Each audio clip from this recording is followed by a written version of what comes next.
आज की इस वीडियो में हम देखेंगे कि आप बैलेंस शीट से क्विक रेशो को कैसे निकाल सकते हैं। यानी कि आपके पास अगर किसी कंपनी की बैलेंस शीट है तो उस बैलेंस शीट उस कंपनी की आप क्विक रेशो निकालना चाहते हैं तो आप वो कैसे निकालोगे, तो हम आज इस वीडियो में जानने वाले हैं।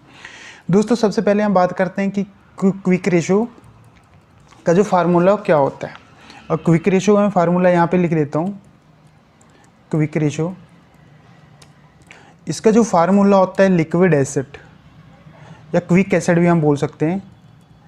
क्विक एसिड या इसको लिक्विड एसिड बोलते हैं और इसको डिवाइड करते हैं करंट लायबिलिटीज से। ठीक है, अगर मैं अपने क्विक एसिड को करंट लायबिलिटीज से डिवाइड कर देता हूँ तो मेरी क्विक रेशो आ जाएगी। और क्विक रेशो हमेशा टाइम्स में आ जाती हैं। और अगर मैं आपको वैसे बताता हूँ नॉलेज के लिए, जो भी एक इंडस्ट्रीज़, अगर हम किसी बैंक के पास जाते हैं तो बैंक आपकी जो क्विक रेशो है उसका जो स्टैंडर्ड है वो 1.1 होनी चाहिए। यानी कि आपकी क्विक एसेट करंट लायबिलिटीज़ के बराबर होनी चाहिए, तभी आपकी करंट जो क्विक रेशो है 1.1 आएगी। अब बात आती है कि हम क्विक एसेट हमारी कौन सी एसेट होती है।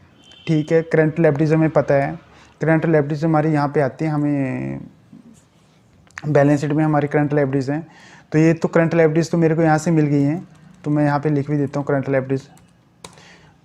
तो मेरी करंट लायबिलिटीज़ ये 6,31,949 हैं, ये मैंने यहाँ पे लिख दी है। अब बात आती है मेरी क्विक एसेट कौन सी एसेट होती है, क्योंकि यहाँ पे कहीं पे नहीं लिखा हुआ कि क्विक एसेट कहाँ पे है। तो यहाँ पे हमें क्या करना होता है, जो हमारी क्विक एसेट होती है, करंट एसेट हमें पता है बैलेंस शीट में लिखी होती हैं, inventory, trade receivable, cash and cash equivalent और short term loan and advances.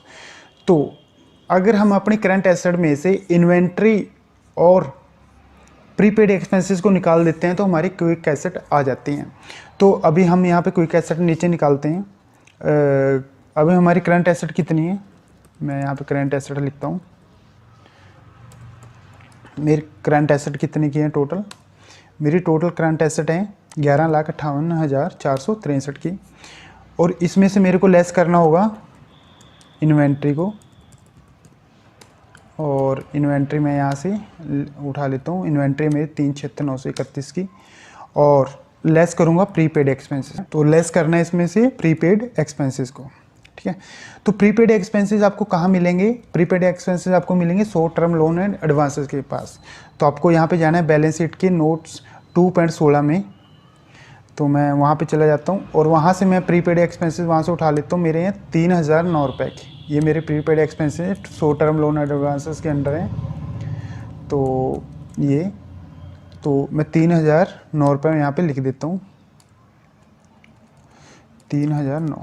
तो ठीक है, अब मेरी क्विक एसेट आ गई है, क्विक एसेट।